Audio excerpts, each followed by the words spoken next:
course, and the reason why we wanted to invite you to join us today, well, several reasons, but being the spokesperson for the water company here in the Massillon area, there's been a lot of different things going on Yes, there has. with piping, and we see some street things going on, and although some people say, our street's blocked off, but then they think, oh, that's a good thing because they're replacing pipes, or what are we doing? Yes, we are. We are, the company's from 1853, so we have a lot of water mains that city grew in the 50s and the 60s, and they put in 6-inch cast iron pipe. The pipe has really reached its useful life, so we're out replacing it with 8-inch ductile iron, cement lined, so no rusty water problems. So we're up on 17th, 18th, 19th, and that whole neighborhood up there, we're putting about 12,000 feet of pipe in, Wow. about $1.7 million. That's you guys that are doing like the horizontal drilling under the sidewalks and everything, and then reconnecting all the houses, or is that? We do that, not all, for the service lines, yes, we do. For the service line, okay, For the okay, small okay. service lines, we go underneath the road Okay. for each of the individual service lines. Now, when you get done with that area, do you move on to another section of the city, or? We do. We're actually a 7 community water system, not just for Massillon. Okay. So we're also doing another almost 11,000 feet over in Perry Township. But we have about 125 main breaks a year in our 660 miles. So, we try to pinpoint the areas that are having the most breaks that would get the best benefit. Those are the people that are complaining. Those are the people that have, a disruption to their daily life. Nothing's worse than waking up in the morning and wanting to take a shower, get a drink of water, make your coffee, Sure. and there's no water. Yeah. It's not good. So we try to be proactive and, replace the streets that are having the most difficulty. And I know that when you were in my neighborhood, there's a little thing that they come up to the front door and they let you know that this is the day that this is going to happen. So you're out front of it, Oh, yes. so people know. Yes, before we even start the project, we, Yeah. we do a door hanger with a letter that explains the project, and then each day that your water is going to be off, about 24 hours before that, we'll hang another door tag Yeah. to say, hey, tomorrow your water will be off. Okay. There are emergencies that happen, contractor pulls a pipe or a main break happens, but for the most part, we try to let you know up front. And then when we go across your driveway, the contractor or inspector will talk to you the day before and say, what time do you have to go to work tomorrow?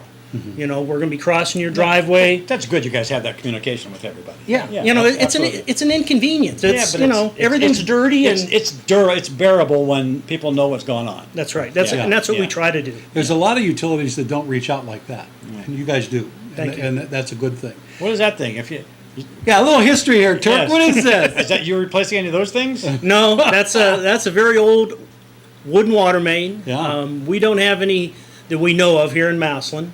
So, but that is a piece, and we do. Actually, I have another piece at my office. Same thing. That actually came from South Erie Street way back in the day. Okay. Yeah, and that's. I'm glad you're putting new pipe in now because I wouldn't want to drink anything that came through there. Well, the problem with the wooden pipe was it leaked. There was just there's no integrity to it. So Right. you'd pump 100 gallons, and maybe people would use 50 gallons because the other 50 would just leak out into the ground. Speaking of leakage, and this is the thing we want to put our audience at ease.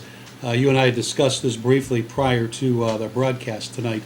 Obviously, Perry Township had been, some of the folks there had concerns about coloration in their water, and I think that was just a mud thing. I'm not a water professional, but I do know that the Rover Pipeline Company has been working with the EPA. Correct. And they're trying to answer the demand set by the EPA to, there was concerns that maybe our water supply might be compromised because of the pipeline issues up north of town.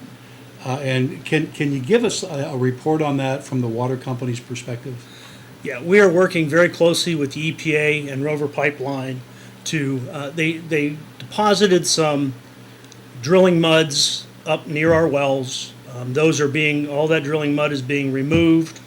Some monitoring wells installed, and the water is being maintained safely up there. So there is no worry? No worries whatsoever. Okay, because I know that Massillon's got some of the best water in the state. Thank you. They do. Let me ask you a very simple question. a lot of people don't know where our water even comes from. And I did a little research, and I got my book out. Aww. It says History of A the Water current book, Supply. too. It's a current, book, yeah. It's a guy by the name of Willing Water. And it's from the Ohio Water Service Company, which is what you guys used to be. Same one time or company, another, just, yeah. just a different name change. And I looked all through here, and it's very cute, and it got these little figures in here. But nowhere does it tell me where the water comes out of my tap actually comes from. Can you enlighten us, and for maybe people that didn't pay attention in school, where their water from around here comes from? Our water here comes from the glacial, after the glaciers came through, they deposited a lot of glacial tills, which is sands and gravels. That's why there's so many sand and gravel pits around here. Dig in your backyard, what do you have? Sand and gravel. So our wells are about 200 feet deep. They're just north of Lake and 21.